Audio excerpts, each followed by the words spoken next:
Salut à toutes et à tous, bienvenue. Donc petite vidéo jardinage, ça faisait un moment que j'en avais pas faite.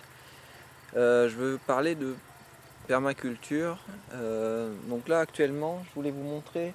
Ici maintenant, je laisse pousser les mauvaises herbes et je tonds juste. Je tonds régulièrement. Donc ici, j'ai pas tondu. Mais ce que je voulais vous montrer là, c'est que j'ai travaillé le sol. Donc là où il y a les poteaux, là, où il y a la rangée en gros. J'ai travaillé le sol avec le motoculteur. Ici donc en plein milieu là c'est le chemin en gros, donc c'est de la terre assez compactifiée et clairement on voit une différence de pouce entre ici où c'est compacté et près de là où j'ai travaillé le sol, hein. Donc là ça pousse beaucoup plus vite, c'est plus haut, voilà. Moi j'ai un sol argileux qui se compactifie assez rapidement, qui a un avantage, c'est qu'il retient bien l'humidité, donc ça c'est plutôt bien pour les pommes de terre par exemple. Mais par contre, quand c'est compactifié comme ça, les racines ont plus de mal à s'infiltrer et évidemment on a plus d'oxygène qui rentre dans le sol. Enfin voilà.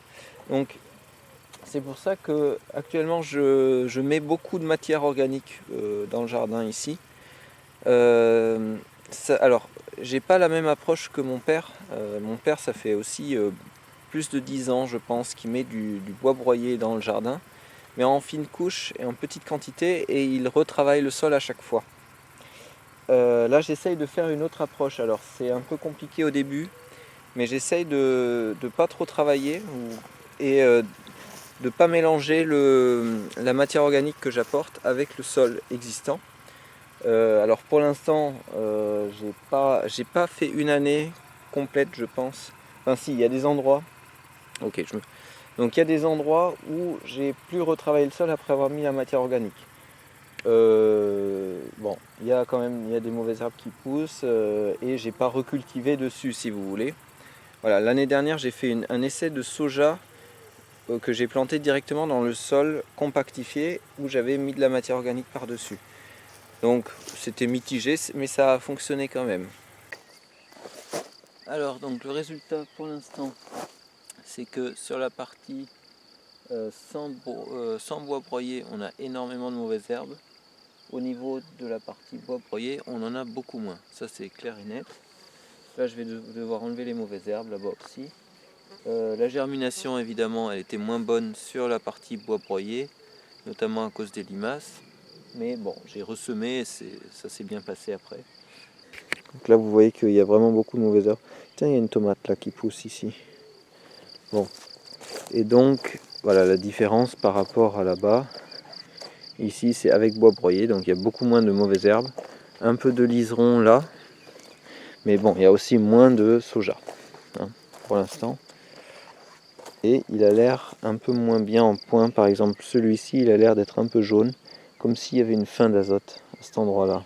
Je vais un peu mitiger mes propos, c'est-à-dire que il est quand même plutôt joli ici, alors qu'il y a du bois broyé. Alors j'avais travaillé le sol sur une partie. Ici, je pense, j'avais travaillé le sol, mais pas ici.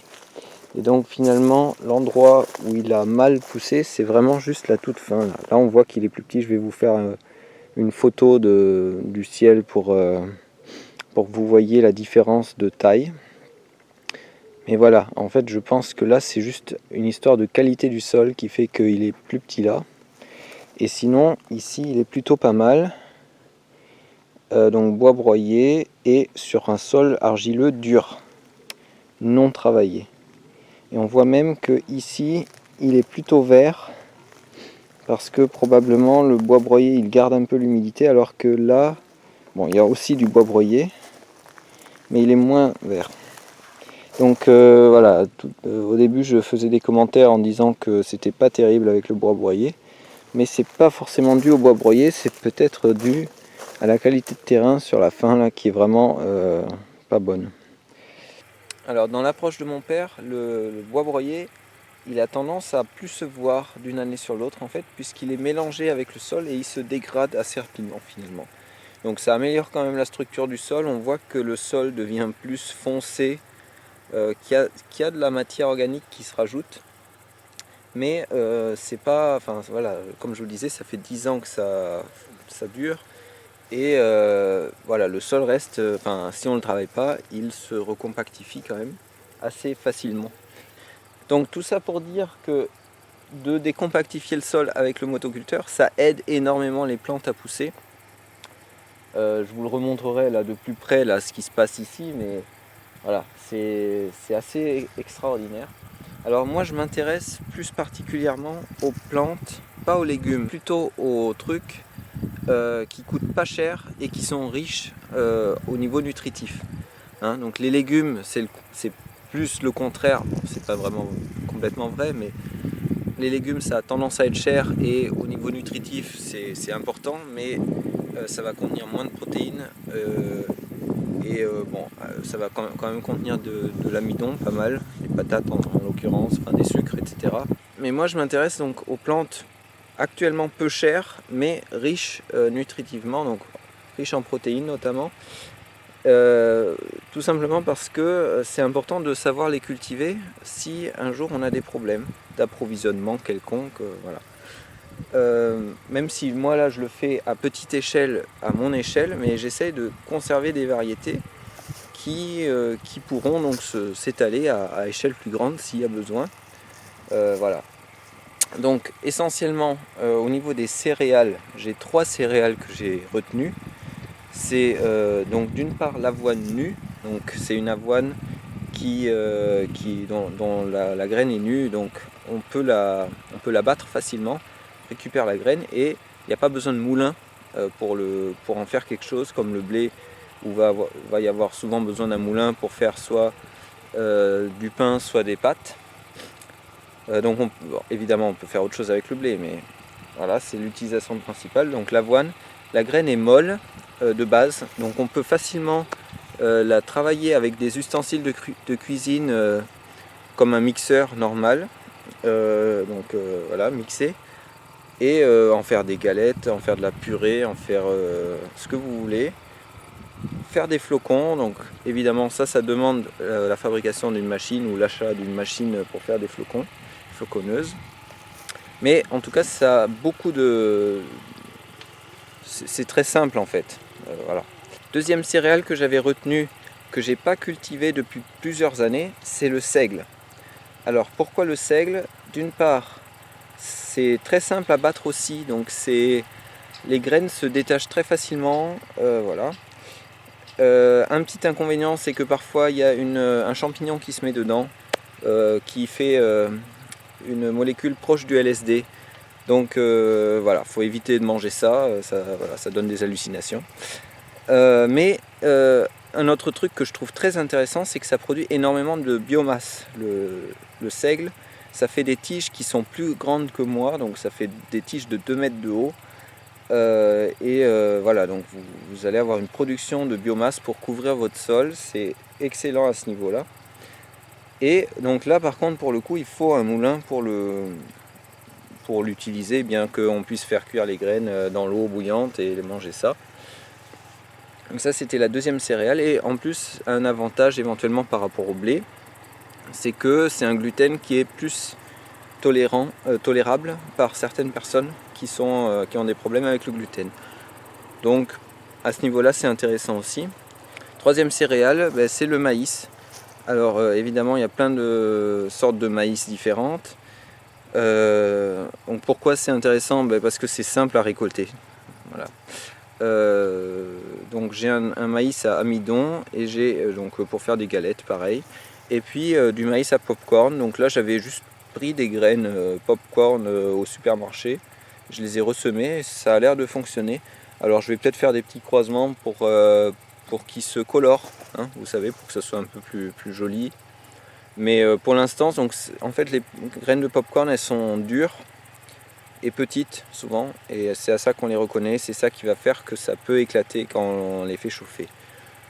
Voilà, donc le maïs, parce que c'est simple à récolter, même si ça contient malheureusement pas beaucoup de protéines.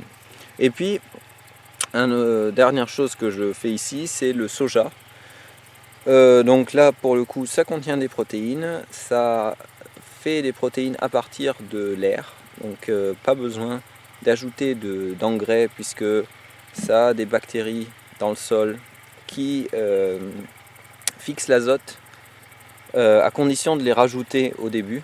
Voilà, donc moi j'avais à l'époque acheté des bactéries comme ça, et cette année donc j'ai essayé à un endroit de semer du soja sans mettre ces bactéries, et il a quand même les petites boules aux racines qui montrent qu'il fait une symbiose avec les bactéries. Donc ça veut dire qu'à partir de maintenant les bactéries sont présentes dans mon sol, et théoriquement je ne suis pas obligé de les rajouter à chaque fois. Donc ça c'est une très très bonne chose. Ça veut dire que voilà, s'il y a un problème, je pourrais cultiver du soja ici sans ajouter d'engrais, de fumier, de quoi que ce soit. Et ça va fonctionner grâce à ces bactéries-là.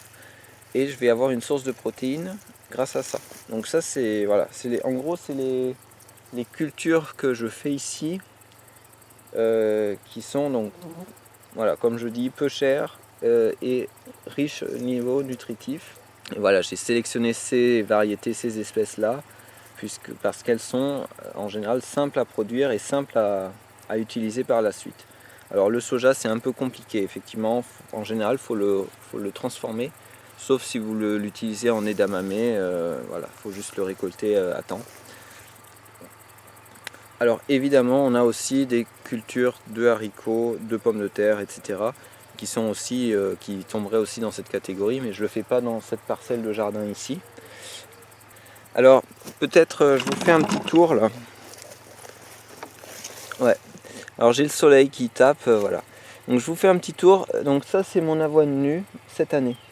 Ça a très très bien fonctionné. Je suis assez content. En fait j'ai commencé à mettre de l'urine comme engrais assez tôt dans l'année. Et cette année j'ai même en fait j'ai fait la moitié, c'est avec du bois broyé pour garder l'humidité, parce que l'année dernière j'avais eu pas mal de soucis à cause de ça, parce qu'il avait fait sec au printemps. Donc alors cette année j'ai pas eu ce problème là. Voilà, donc là on est fin juin, hein. Et voilà, le sol est humide parce qu'il a plu il n'y a pas longtemps, et il va falloir que je récolte bientôt l'avoine nue.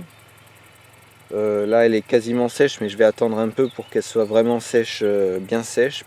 Alors là j'ai aussi planté quelques fèves avec l'avoine nue, par-ci par-là, un peu entre les rangées parfois. Voilà, c'est pas mal parce que ça fixe l'azote pour l'année d'après. En tout cas ça fixe l'azote pour les autres plantes.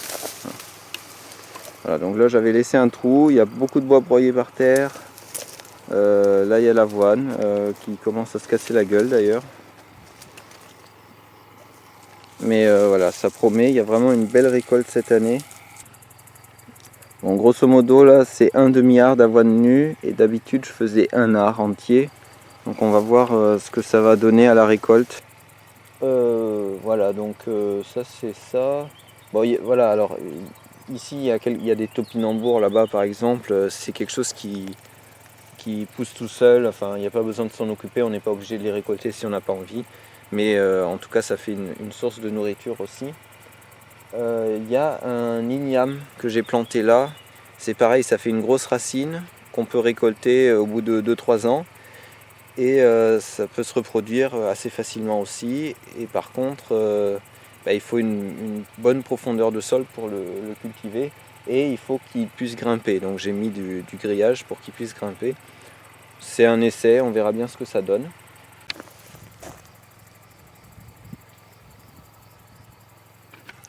Niveau paillage, donc bois broyé ici, on voit que le liseron il passe très très bien à travers le bois broyé.